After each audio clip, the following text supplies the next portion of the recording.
Wanafunzi watatu wa shule ya wavulana ya Malazi Upa katika kaunti ya Homa Bay wameripotiwa kufariki katika ajali mbaya ya barabarani iliyohusisha matatu na lori katika eneo la Kibon, kaunti ndogo ya Nyakach, kaunti ya Kisumu. Wanafunzi wengine 19 walijeruhiwa wakati wa ajali hiyo iliyotokea wakati wanafunzi hao walikuwa wakielekea nyumbani kwa likizo ya mwezi Aprili baada ya kufunga shule.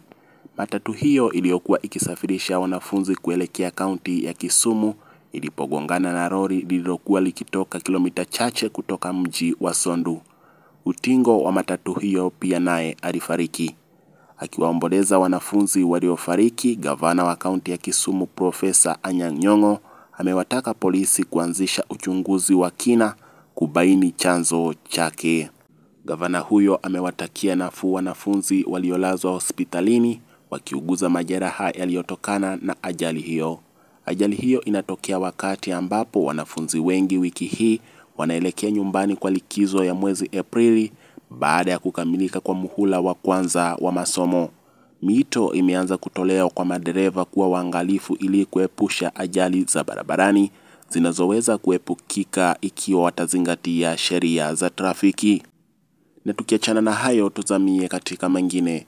Maafisa wa asasi mbalimbali za usalama katika eneo la Pwani wanaendeleza operesheni za kuangamiza magenge ya uhalifu ambayo yamekuwa yakiwahangaisha wakazi wa eneo hilo. Huku operesheni hiyo ikionekana kuzaa matunda, washukiwa 51 wanaoshukiwa kuwa wanachama wa magenge ya uhalifu walikamatwa Jumanne katika kaunti ndogo ya Kisauni, kaunti ya Mombasa.